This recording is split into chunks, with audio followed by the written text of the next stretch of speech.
Elohim de Israel, Padre, estamos acá en esta tarde de Shabbat, pidiéndote, Abba, por la inmensidad de tu compasión, que nos concedas, Padre, un día más escuchar tu voz.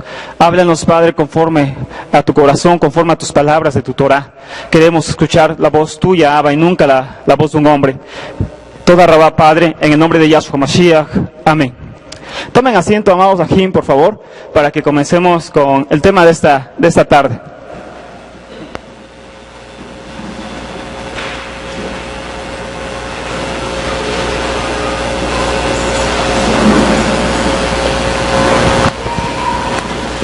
Vamos a apagar las luces tantito, amados Ajim de Bakashá, otra vez, para que se puedan ver bien las imágenes y todo lo que vamos a platicar esta tarde, amados Ajim. Entonces, ese es el título de esta tarde. Recuerden que veníamos hablando varios temas sobre esto, titulados Tradición o Verdad, y había muchos subtemas dentro de todos estos temas, y entonces hoy nos toca hablar sobre el judaísmo fariseo. Entonces el tema de esta tarde es tradición o verdad, el judaísmo fariseo. ¿Baruch Hashem? Bueno, entonces vamos a platicar sobre eso. Vamos a ver la siguiente imagen. Y vamos a ver, amados Ajim, de dónde surge todo esto, para entender cosas que realmente no es porque seamos expertos, sino que es que tenemos que estudiar todo, amados Ajim, de las mismas fuentes de la historia, de los libros históricos judíos, que el libro llamado Mishnah, ahorita lo vamos a ver, es un libro histórico, no solamente habla de mandamientos rabínicos, es también un libro histórico. De eso vamos a hablar dentro de 8 días. Si Elohim nos los permite, pero tenemos que escudriñar las mismas con todo respeto, entrañas del judaísmo fariseo, saber su origen, saber su porqué, saber sus doctrinas, saber cómo son hoy. Todo eso lo necesitamos saber, amados Ajim. ¿Por qué necesitamos saber esto? ¿Por qué es importante? Una es porque ellos estaban en los días del Mashiach Yahshua. Eso es el primer punto importante. El judaísmo fariseo ya existía cuando Yahshua estaba sobre esta tierra, y con ellos tuvo varios choques que nosotros podemos leer en los llamados evangelios, en las buenas nuevas. Y número 2, que también es sumamente importante, el judaísmo fariseo, amados Ajim, es el judaísmo que sobrevivió hasta nuestros días. Cualquier judío hoy en día, bueno, prácticamente todos, ahorita vamos a ver que no todos, pero prácticamente todo el judaísmo que existe hoy en día es el judaísmo fariseo. El judaísmo que sobrevivió a esos días es el judaísmo fariseo. No son los saduceos, no son los esenios, no son los celotes, no son nada de ellos. Es el judaísmo fariseo, y vamos a ver también el por qué sobrevivió a este tiempo. Vamos a ver cosas muy importantes, muy interesantes. Y estos temas que hemos venido platicando hasta hoy, llamados tradición y verdad, fueron dados por el hecho de que hoy en día, amados Ajim, muchas personas, les comentaba, había platicado con muchos de ellos, han negado a Yahshua como Mesías, y a muchos lo han negado como Elohim. Pero para entender toda esa corriente tenemos que entender el origen de todo esto. Necesitamos también entender muchas cosas que ahorita vamos a ver.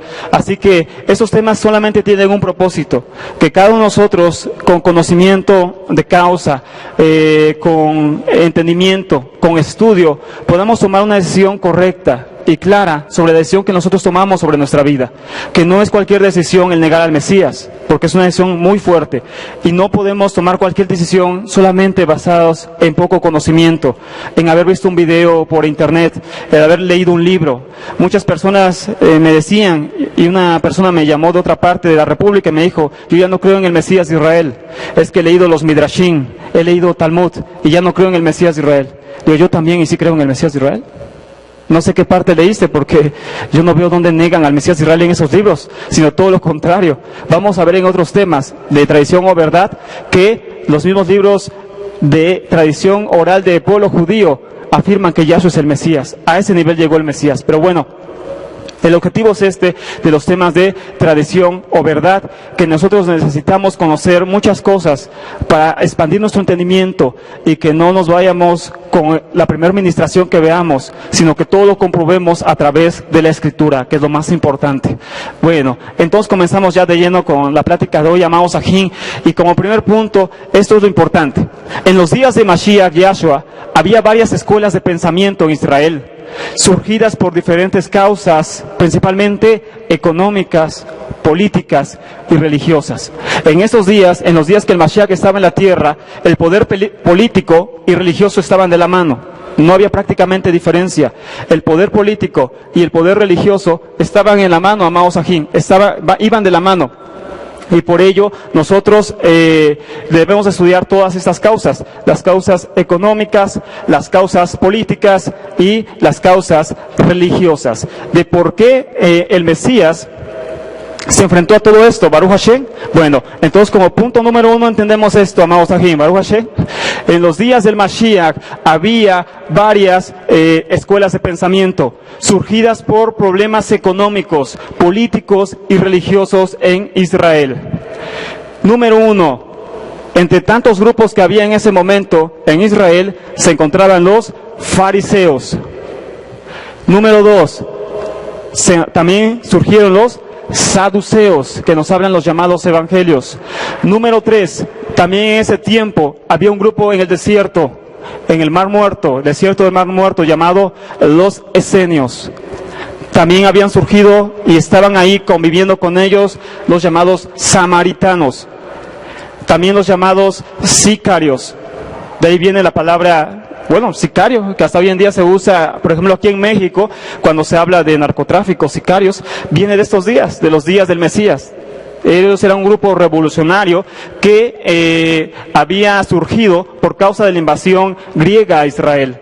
Y después la ocupación romana de Israel, la alianza de los saduceos con Roma, provocó que surgieran grupos como los sicarios y los celotes, revolucionarios de tendencia farisea, pero insurgentes, revolucionarios, que mataban a los saduceos y mataban a los saduceos y a los romanos con una especie de navaja llamada sica, y de ahí viene la palabra sicarios.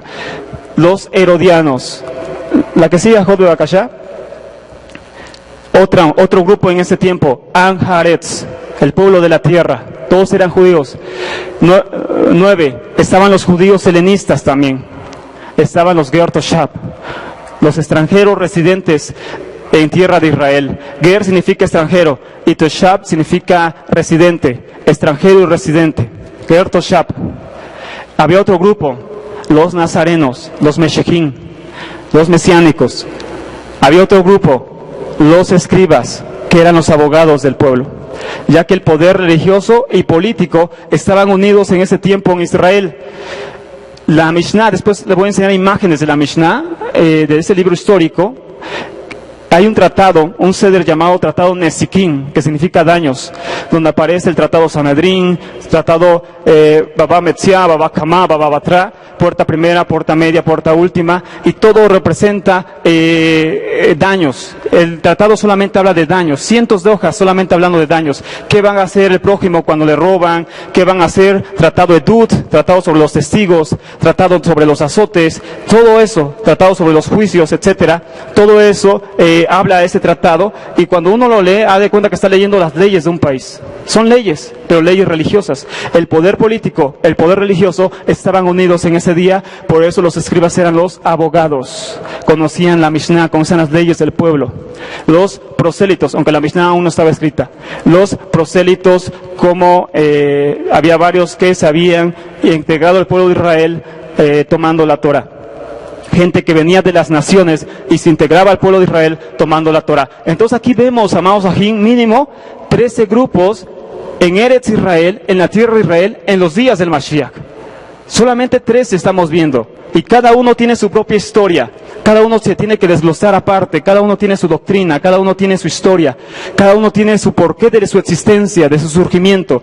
Pero como resumen, veíamos en la tableta anterior que estos grupos surgieron como un resultado de un caos político, económico y religioso en Israel. Estamos viendo el origen del judaísmo fariseo. Algunos grupos insurgentes, sobre todo surgidos en Galilea donde aparece el Mashiach Yahshua, y ya lo vimos también en esos temas. ¿Por qué apareció en Galilea? Porque ahí empezó la dispersión de las 10 tribus. Apareció en Galilea, fueron la respuesta a la invasión griega, romana y el fin de la dinastía macabea. Los macabeos que habían sacado a los griegos de la tierra de Israel, de ahí viene la fiesta que hoy guardan el 24 de diciembre de este año, que es Hanukkah. Entonces, ellos habían sacado al pueblo griego de Israel. El imperio más poderoso del mundo había sido sometido por los macabeos, que eran una dinastía de Coanín, de sacerdotes. Otros, como los esenios, surgieron después de proliferar la corrupción en el templo. Entonces cada uno tenía un porqué de su surgimiento, de su aparición.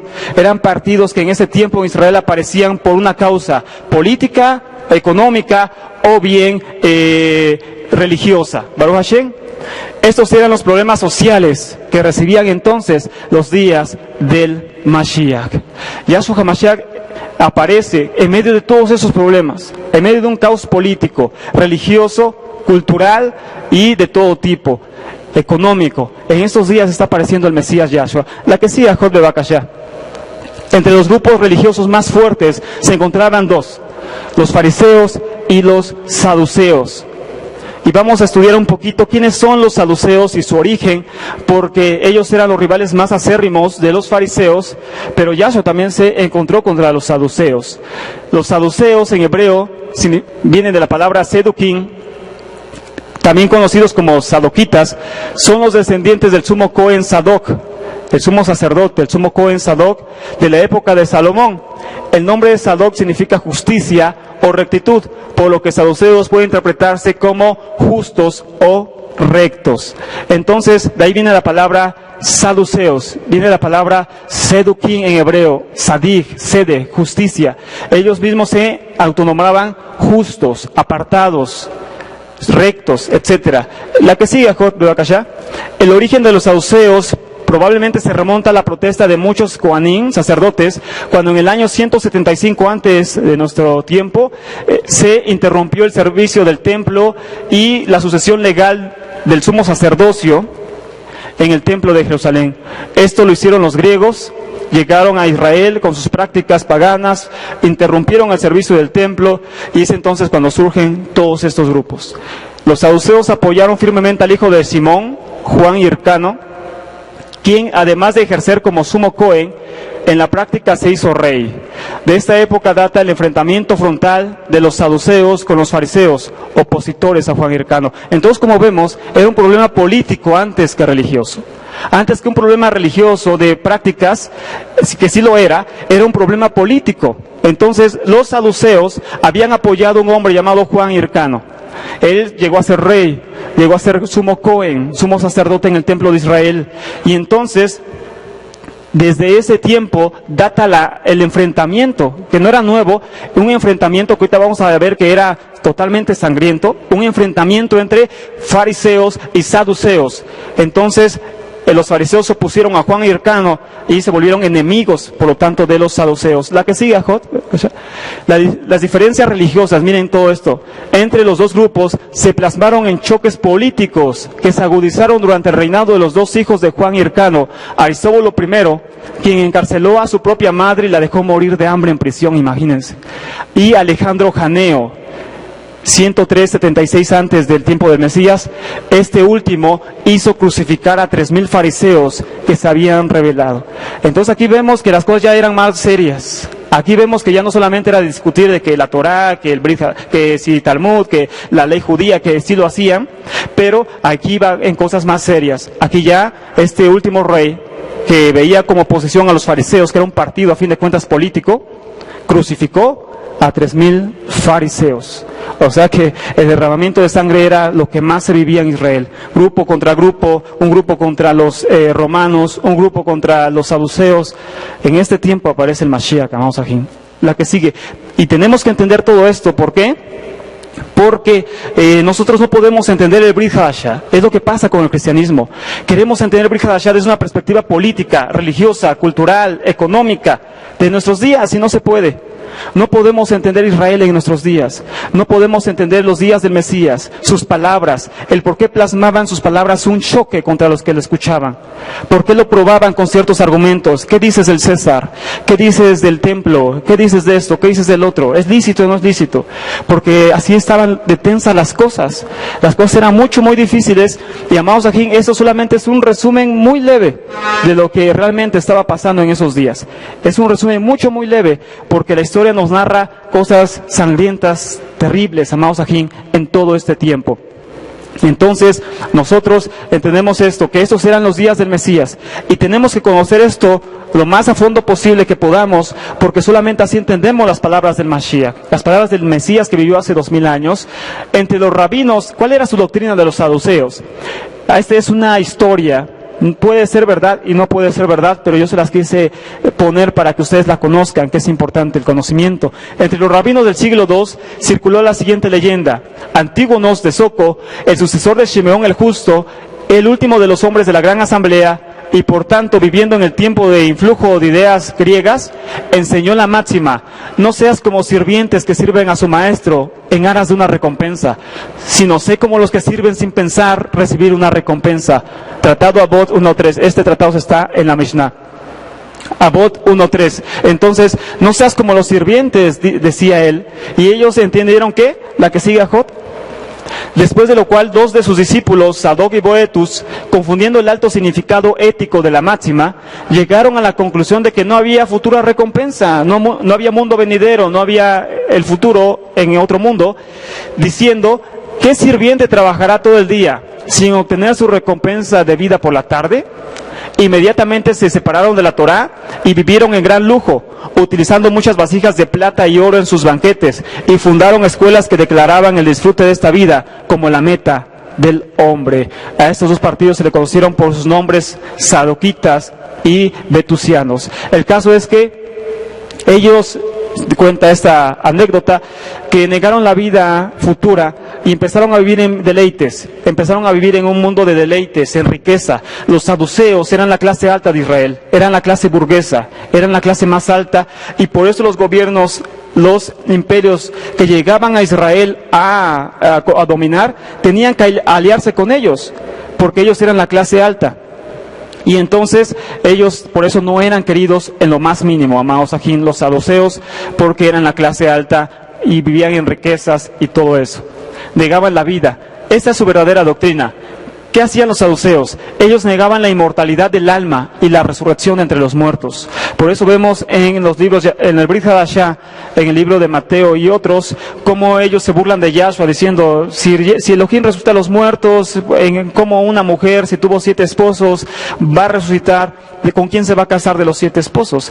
Y Yahshua le responde: ustedes no entienden, erran, ignorando la escritura y el poder de Elohim, el poder de Dios. Y dice: en la resurrección no se casarán ni se darán en casamiento, sino serán como los ángeles. Y entonces dice: Elohim llama Elohim de Abraham, de Isaac y de Jacob. Por lo tanto, para él todos están vivos. Él es un Dios, un Elohim de vivos, no de muertos. Y cayó a los saduceos. ¿Por qué? Porque negaban la inmortalidad del alma y la resurrección. Necesitamos conocer esto para entender Brit Hadashah, amados ajín, y no irnos con la finta, con cualquier judío o rabino, o disque rabino, porque muchos ni lo son, a negar al Mesías. También negaban la existencia de espíritus o ángeles. Ellos no creían en la existencia de espíritus ni de ángeles. No creían eso, no creían para nada eso. Según Flavio Josefo, que era fariseo, un judío que vivió en ese tiempo, no era religioso, pero era fariseo, en tendencia farisea, no aceptaban la predestinación y enfatizaban en el libre albedrío humano para escoger entre el bien y el mal. No creían ellos que había predestinación, que Elohim predestina desde antes de este mundo. Y eso pasa porque, dice Shaul, él nos escogió antes que este mundo fuera. La predestinación existe, ellos lo negaban también.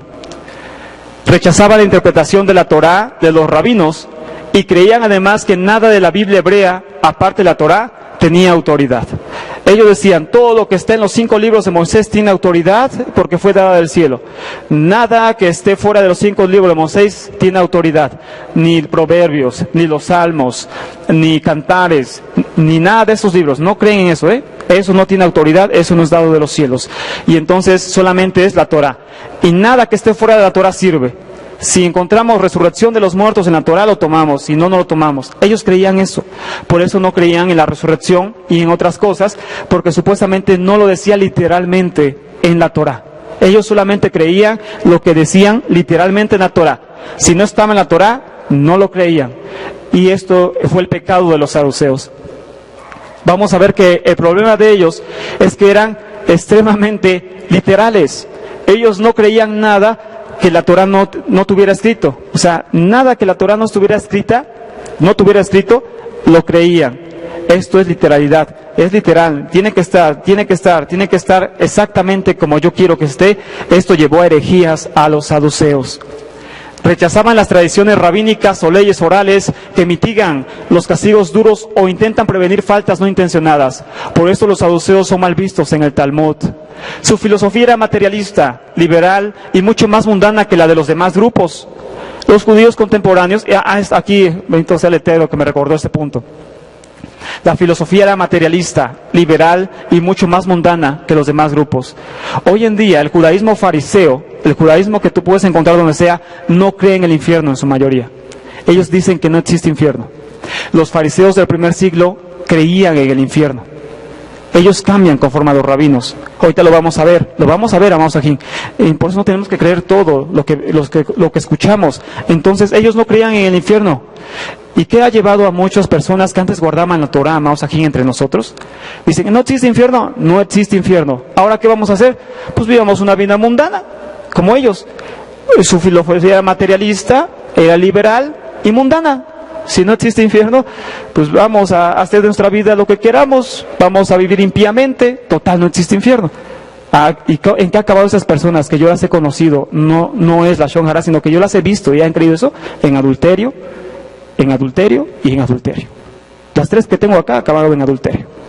Entonces no es una filosofía de vida buena, no puede ser del Eterno eso. Ellos, filosofía era materialista, liberal y mucho más mundana que los demás grupos. Era darle placer al cuerpo en esta vida y se acabó. Eso no dice la Torá. Los judíos contemporáneos con doctrinas semejantes se les conocen como caraitas o escriturales. Hoy en día hay un grupo que no cree en el Mesías, llamados judíos caraitas.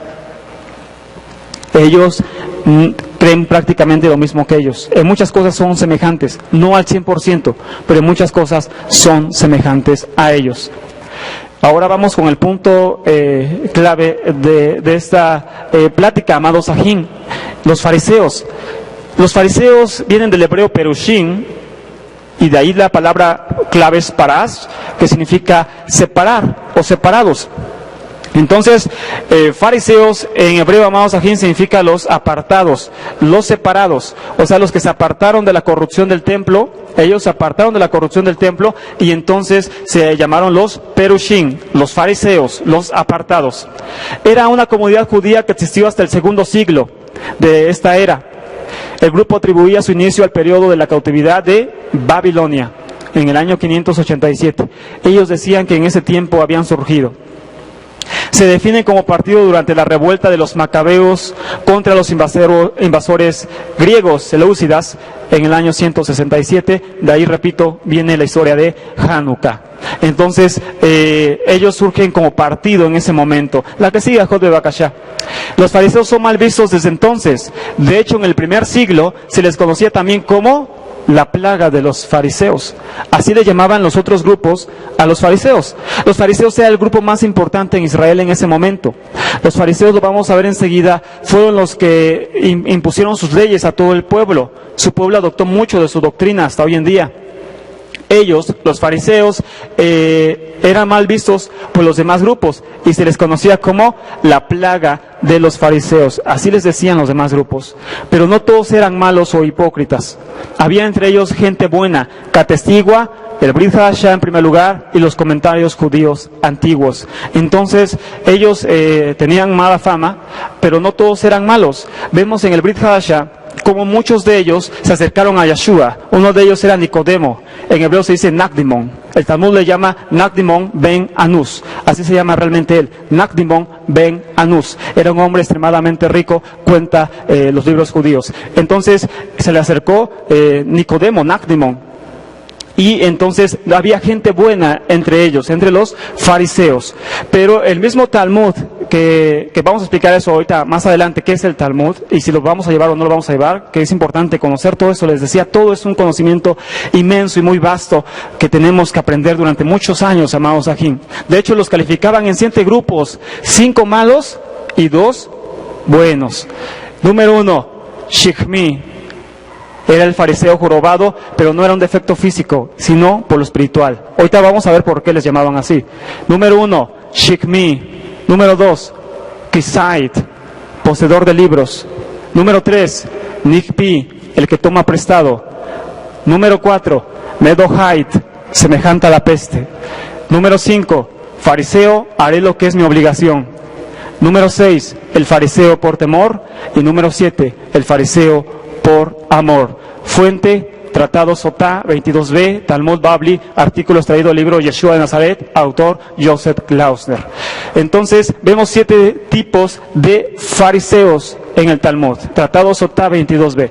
Shikmi, Kisai, Nikpi, Medohai, fariseo haré lo que es mi obligación, el fariseo por amor y el fariseo por temor. La que sigue a Jod para ver qué significa esto. ¿Quiénes eran ellos? Número 1, el de hombro. Exhibía sus buenas obras como una medalla de honor en su hombro o pecho. Entonces, así había un tipo de fariseo que era clasificado en el primer siglo. El fariseo de hombro. Exhibía sus buenas obras como una medalla de honor en su hombro o su pecho. O sea, exhibía lo que hacía. En Mateo 23, Mateyahu 23, Yahshua reprende a los fariseos y les llama de todas estas formas. Talmud hace lo mismo.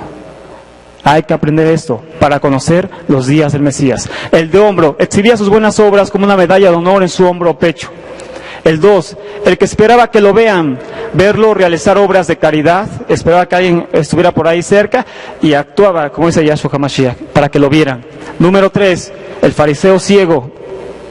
Cierra los ojos para evitar ver a una mujer aunque se tropezara. Es el fariseo ciego. Yahshua, ¿cómo les decía a los fariseos? ¿No fariseos ciegos? Hoy entendemos por qué. Hoy entendemos el por qué. Pero no lo hacían por santidad, que está bien, ¿no? Cerrar los ojos para no ver a una mujer con deseo. Pero ellos no lo hacían por santidad, ellos lo hacían por superioridad moral. Que hasta fecha lo hacen muchos así. Es que yo soy superior a otros. Yo no soy como ese impío que él sí me las mujeres, yo no, yo. Entonces, superioridad espiritual, superioridad moral. Pero eso era reprobable por Elohim. No el que guardar los ojos, sino el hacerlo por orgullo, por superioridad y todo eso. El mortero es el fariseo jorobado. ¿Por qué? Caminaba con la cabeza baja para evitar ver cualquier tentación. O sea, así el fariseo mortero. Caminaba con la cabeza abajo para evitar ver cualquier tentación, así se iba. Entonces, lógicamente todo eso era, dice Yahshua HaMashiach, hipocresía. ¿Baruch Hashem? Bueno, el 5 era el contador. El contador contaba sus buenas obras para ver si contrarrestaban sus malas obras. O sea, el contador decía, mira, fíjate que hice esto, que di a los pobres, que no sé qué. ¿Por qué? Porque era tanta su maldad que tenía que contar lo bueno que hacía para ver si contrarrestaba sus malas obras. Número 6, el temeroso de Elohim. El temeroso de Elohim era un hombre justo y virtuoso. Nicodemo, Yosef de Arimatea, en hebreo se dice Yosef de Ramataim, Yosef de Arimatea, que era también muy rico. Temeroso de Elohim, un hombre justo y virtuoso, amador de Elohim, que tenía un verdadero amor a Elohim. Gamaliel, por ejemplo. Ahorita vamos a hablar sobre Gamaliel, el maestro de Pablo, el maestro de Shaul, que él era uno de los más grandes de ese tiempo. Gamaliel era un hombre verdadero, virtuoso, que amaba a Elohim. ¿Algo Hashem? Bueno, la que sigue, Jod. Entonces, vamos a ver acá esto. Los fariseos también, amados Ajín, tenían 2 escuelas. Una era llamada la escuela de Shammai y la otra era llamada la escuela de Hillel. Be Shammai y Be Hillel. Estos hombres, Shammai y Hillel, siempre se la pasaban peleando entre ellos y los tratados de la Mishnah hablan de cómo ellos peleaban todo el tiempo para ver quién tenía la verdadera interpretación de la vida judía en esos tiempos. Cómo se guardaba una ley judía, todo el tiempo ellos se la pasaban discutiendo. Había aproximadamente 300 diferencias entre la escuela de Shammai y la escuela de Hillel que contrarrestaban. Entonces todo el tiempo se la pasaban discutiendo y sí, y que no, que sí sirve. Ahorita vamos a ver una muestra de eso, pero decía, aquí vemos a Shammai y Hillel jugando piedra, papel o tijeras y va ganando Hillel. Pero es que parece absurdo, amados, aquí, pero así era. Miren, pasen la otra jota. Las escuelas de Hillel y Shammai son famosas por sus disputas en la ley judía. Una de esas disputas era respecto a si uno debe decirle a la novia en el día de la boda que es hermosa, a pesar de que esto no sea cierto. Bueno, la escuela de Shammai sostenía que en esa situación estaría mal mentir, ¿no? Pero la escuela de Hillel sostenía que una novia siempre es hermosa en el día de su boda. Talmud Ketubot 16b, 17a, la escuela de Hillel ganó la disputa. Ese tipo de disputas eran las que tenían, vamos ahí. Y cuando vemos, en serio, estas eran las disputas. Que si a la novia se le va a decir si está bonita o está fea el día de la boda. Y si estaba feita, pues de todos nos tenían que mentir y decirle que se veía bonita. Tratado Talmud Ketubot dice.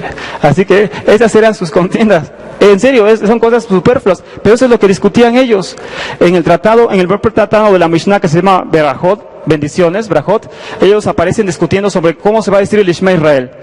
Y si se va a decir el Ishma Israel hasta ahora, no, esa hora no está bien, mejor lo hacemos después. Pero si lo decimos sentado, no, mejor parado, mejor sentado, mejor que, y si va caminando o si va en el camino en un caballo, bueno, que se baje en el caballo y diga el Ishma Israel. Y así se la pasan hablando cosas que digo, pues a fin de cuentas que diga el Ishma Israel y se acabó, ¿no? ¿Para qué tantas disputas? Pero esas eran las escuelas y las disputas que había en ese tiempo entre Shammai y Hillel. La que sigue a Jod Bebakashá. De hecho, hoy en día la ley judía casi siempre concuerda con la escuela de Hillel.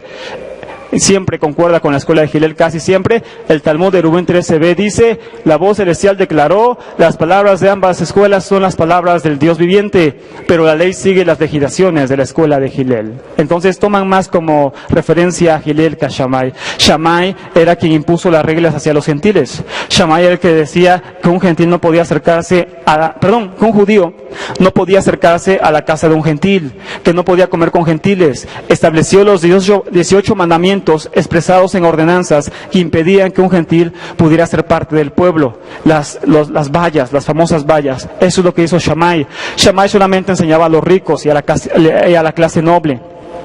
Muchas cosas, pero les decía, todo eso es una historia impresionante, hermanos Ajín, que tenemos que leer muchos libros históricos. La que sigue, Jod Bebakashá. Doctrina de los fariseos. Aquí viene también parte muy importante, amados Ajín, del tema. La doctrina de los fariseos. A diferencia de los saduceos, los fariseos lograron que sus interpretaciones fueran aceptadas por la mayoría de los judíos. Eso es importante para nosotros, amados Ajín. Por ello, tras la caída del templo, los fariseos tomaron el control del judaísmo oficial y transformaron el culto. Esto es importante para nosotros, porque aquí es donde empieza realmente lo importante del tema para nosotros.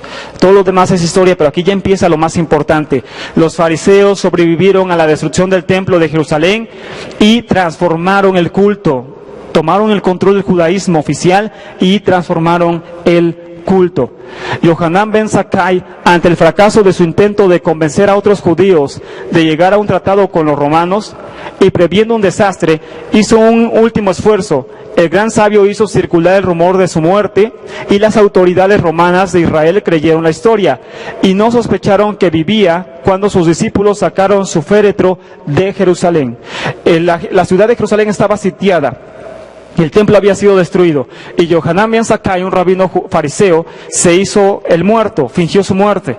Sus discípulos agarraron su ataúd y lo sacaron de Jerusalén para que él pudiera platicar con los jefes romanos. La que sigue, Jot. Secretamente Rabí Yohanan se apresuró y llegó ante el general romano Vespasiano, quien no sabía aún que había sido nombrado emperador. Yohanan ganó su simpatía al saludarle como emperador, obtuvo así permiso para establecer la academia de Yavne y la garantía de seguridad para todos los allí reunidos. El gran Sanedrín fue restablecido como por milagro y Yavne se transformó en el centro espiritual de Israel, donde todos los judíos se dirigían en busca de guía. Así es como hoy en día sobrevivió el judaísmo fariseo.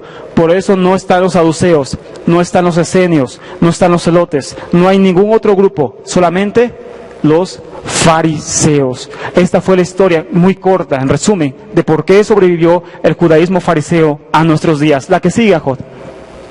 El más alto representante del judaísmo era el sumo Cohen, cargo que a la destrucción del templo se volvió innecesario. Ya no había templo, ya no había Cohen, ya no había sacerdotes.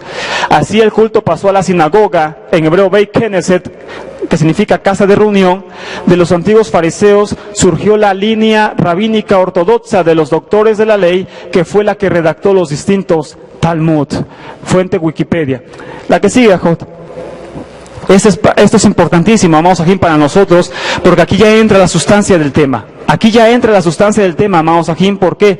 Porque es que nosotros a veces tomamos prácticas que no nos corresponden, que no sabemos de dónde vienen, y a veces rechazamos lo que no es malo, lo que nos puede corresponder, las cosas que no son satanizadas, en pocas palabras. No hay que creer todo, pero tampoco hay que satanizar todo. Y entonces aquí empieza la sustancia del tema. Todos, por favor, muy atentos para que ustedes se puedan defender ante todas esas críticas, pero sobre todo como ustedes puedan tener un criterio amplio para escuchar a un rabino ortodoxo y saber qué tomar y qué no tomar de los judíos o de cualquier otro grupo. La doctrina más fundamental del fariseísmo es la creencia en la Torá oral. Esta es la base del judaísmo fariseo. Esta es la base, lo que lo diferencia de los demás grupos que existieron y existen actualmente. Los fariseos creen que hay dos Torás, una Torá escrita y una Torá oral. Una Torá que no fue escrita en el monte Sinaí, pero sí se dio en el monte Sinaí. Éxodo 24:12 es interpretado por ellos como la Torá oral en el monte Sinaí. Éxodo 24:12, después lo leen en su casa. El Talmud explica que esta Torá oral fue revelada a Moisés en una segunda revelación en el monte Sinaí. Según el Midrash, ahorita vamos a ver qué es el Midrash, esta segunda Torá fue dada oralmente para preservarla de los gentiles.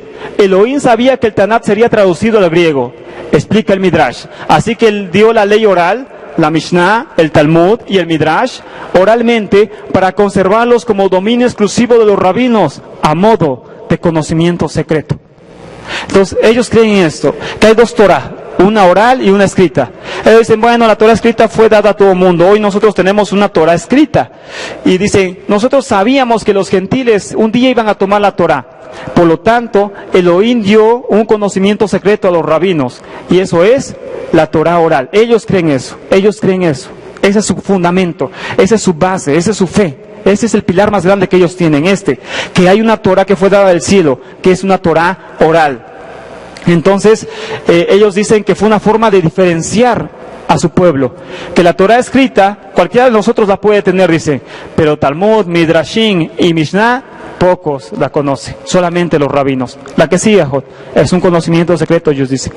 Uno de los cambios más profundos en el fariseísmo desde el siglo I es que la Torah oral ha sido escrita. El primero a empezar a escribirla fue Rabí Judá Hanasi, o el príncipe, que hacia el año 200 escribió la Mishnah. Durante los siglos siguientes los rabinos debatieron el significado de varios pasajes de la Mishnah. Estos debates y explicaciones fueron escritos constituyendo el Talmud. En realidad hay dos Talmuds. El Talmud de Jerusalén fue escrito en Tiberias y completado alrededor del año 350, se le llamó Talmud de Jerusalén, para darle más prestigio, aunque fue escrito en Tiberias. Entonces, ellos habían escrito ya la ley oral. Tras la destrucción del segundo templo, amados Ajim, los rabinos, dijeron, nos van a matar a todos los que conocemos la ley oral y la tenemos en la mente. Así que hay que escribirla. Y es entonces cuando este hombre, Yehudá Hanasi, o Yehudá el príncipe, empieza a escribir lo que se conoce como la Mishnah, que significa repetición, la otra Torah, la segunda Torah. Y es entonces cuando aparece la Mishnah con 64 tratados, donde aparecen muchas leyes rabínicas. El tratado de Shabbat, donde aparecen 3.000 leyes para Shabbat, nada más. 3.000, imagínense. ¿Quién va a guardar 3.000 leyes para Shabbat?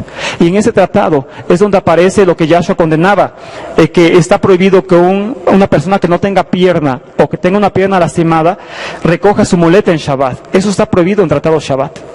y muchas cosas semejantes. Todo eso Yahshua lo condenó, dijo, esto no es del Eterno, esto no es del cielo, aunque usted lo diga. Bueno, la que sigue, Ajot.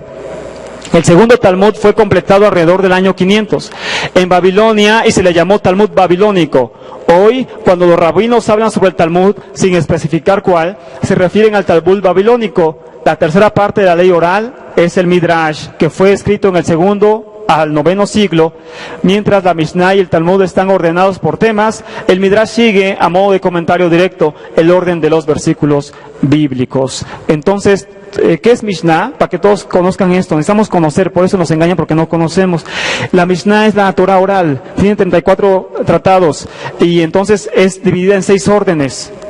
6 órdenes y cada orden tiene sus tratados. Empieza con el primer orden que habla sobre las Sebaín, que significa sacrificios, y empieza con el tratado Brajot, el Aves, etcétera, etcétera. Y entonces es dividido así por tratados. Y esos tratados que solamente hablan de la historia del templo, que no todo es condenable. ¿Por qué? Porque hay tratados como el tratado Tamit, que habla de la historia del templo, tratado Shoma, de Yom Kippur, que habla de la historia del templo, tratado Rosh Hashanah, tratado Pesach, tratado Midot, medidas, que habla del templo. Hay muchos tratados rescatables, Avodah Zarah están ahí. El caso Sanedrín, para ver cómo funcionaba el Sanedrín en esos días de Yahshua y las reglas que tenía el Sanedrín. Entonces, todos esos tratados son históricos, es un libro histórico, hasta cierto punto, en el cual nosotros podemos ver la referencia de qué se hacía en el templo en los días de Yahshua, porque, por ejemplo, el tratado Tamit, que habla del sacrificio continuo, lo escribió un sumo Cohen que sirvió en el templo, que estuvo en el lugar santísimo posiblemente. Él escribió el tratado Tamid. Entonces necesitamos conocer esto para saber la historia del templo. Hoy en día la Mishnah no se puede guardar. La Mishnah es una relación de leyes judías y ritos correspondientes a los levitas en el templo que hoy en día no se pueden guardar porque no está Eretz Israel regida por la Torá y no hay templo en Jerusalén. Hoy en día la Mishnah ya no se guarda. Lo que guardan es un libro llamado Shulchan Aruch, que significa la mesa puesta, que habla de las leyes prácticas. Ahorita vamos a hablar un poquito, muy resumen de eso. Pero el caso es que para que no se satanice todo, para que veamos de qué habla cada cosa. Si se lee, es un libro histórico la Mishnah, de cómo se servía en el templo, cómo cantaban los levitas, cómo se llamaba el hombre que se encargaba de los sellos en el templo, los sellos que se daban en el templo, cómo se encargaba el hombre de la cámara del fuego. Había una cámara del fuego, otra cámara de la leña, otra cámara de los nazarenos, etcétera. ¿Cómo sabemos todo eso? Por la Mishnah. ¿Cómo sabemos cómo estaba el atrio de las mujeres, la puerta de Nicanor, los 15 escalones de los levitas para cantar? ¿Cómo sabemos esto? ¿Cómo se hacía el Olat Tamid, el sacrificio continuo? Por la Mishnah. Es un libro histórico. Sabemos cómo se hace todo eso, que no hay otro libro, amados aquí, no hay otro libro que hable sobre el orden del templo más que la Mishnah. Pero les digo, no se puede guardar la Mishnah, porque es dado a Israel, me refiero a la tierra de Israel, en un orden que se regía bajo la Torá y cuando el templo estaba de pie. Hoy no se puede guardar absolutamente ya nada de eso. No hay templo, no están en Israel, no hay un Sanedrín, no hay nada. Entonces, les decía, todos esos tratados hablan de la historia del templo, amados Ajim, para que no nos espantemos cuando vemos algo así que la Mishnah y eso, no, sino que conozcamos qué es eso. Baruch Hashem, que habla de la historia del templo. Número 2, algo muy importante que hace fuerte o que más bien caracteriza al judaísmo fariseo es la autoridad de los rabinos. El segundo principio del judaísmo rabínico farisaico es la creencia en que los rabinos tienen autoridad absoluta para interpretar la escritura y que lo que ellos dicen en materia religiosa es por definición verdadero. Esto está mejor expresado por la doctrina rabínica que afirma que si los rabinos dicen que la derecha es la izquierda o que la izquierda es la derecha, tienes que obedecerlos. Devarim 17:11 dice que los jueces tendrían que ser obedecidos en Israel. Ellos interpretan ese pasaje diciendo que los rabinos tienen la autoridad para decirte cualquier cosa. Si lo negro es blanco o lo blanco es negro, lo tienes que obedecer. Ellos dicen eso. La interpretación de los rabinos es incuestionable. Ellos no cuestionan a sus rabinos. Hay de aquel que cuestiona a los rabinos. De hecho, Yahshua fue atacado y es descrito en libros como Talmud como un hereje porque discutió con los sabios de Israel. Y dice que se burló de las palabras de los sabios de Israel y para eso ellos lo toman como una herejía. ¿Por qué? Porque dicen que los rabinos tienen ya la palabra del cielo. Las tradiciones, que ya hablamos un poquito de eso, sobre la tradición sefardí y ashkenazi, que son tradiciones a fin de cuentas. Las tradiciones, hay una frase en Israel que dice, Minhag Israel Torah Hi, una costumbre en Israel es ley. El mundo ashkenazi, Minhag es ley. Una costumbre que se da durante mucho tiempo, se vuelve una ley en Israel.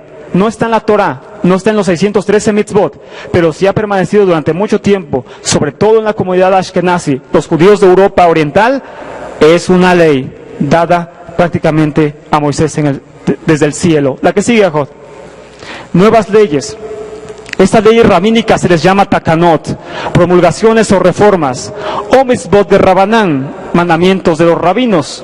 El clásico ejemplo de una takaná es el lavado de manos, que es una ley promulgada por los rabinos. A causa de que los rabinos promulgaron esta ley, puede hacerse la siguiente bendición. Bendito sea Yahweh, Rey del universo, que nos ha santificado con sus mandamientos y nos ha ordenado que nos lavemos las manos. ¿Dónde está ese mandamiento en la Torah? En ninguna parte. Es una takaná, es una ley rabínica. En ninguna parte aparece este mandamiento. No es pecado hacerlo, o sea, yo digo que sea pecado, que nos vayamos al infierno por lavarnos las manos, yo no digo eso, pero que también que cada uno de nosotros sepa distinguir qué es del cielo y qué no es del cielo, qué es de Elohim y qué es de los rabinos, ¿ok? Y cada quien si quiere guardar cosas de los rabinos, pues ya sabrá, es su libre albedrío. A todo mandamiento ellos han puesto una oración o una bendición. Al talit o a cualquier otro mandamiento, rabínico o no rabínico, ellos ponen una oración. Ellos no ven la kippah como un mandamiento, por eso no tienen una oración para la kippah. La que sigue, Ajot. Takanot, quiere decir reformas que cambian la ley bíblica. Los propios rabinos, estamos hablando del judaísmo fariseo, amados ajín, de los fariseos, de los que tú ves por internet. Cuando tú pones un video de un judío, de cualquier tipo, estás viendo todo esto. Tienes que saber qué cree él, en qué fue formado, en qué fue educado, para saber tomar lo bueno y desechar lo malo. Los rabinos distinguen entre la ley bíblica y sus propias leyes, a las que llamaron takanot, que significa reformas.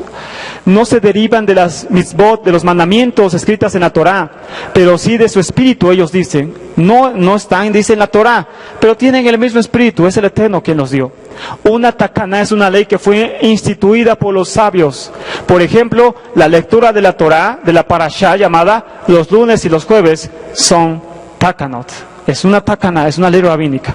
Algunas takanot varían de comunidad en comunidad o de región a otra.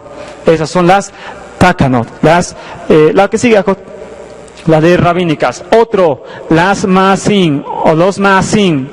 ¿Qué son las maasim? Son los precedentes, o para ser más preciso, actos o hechos que sirven como precedentes.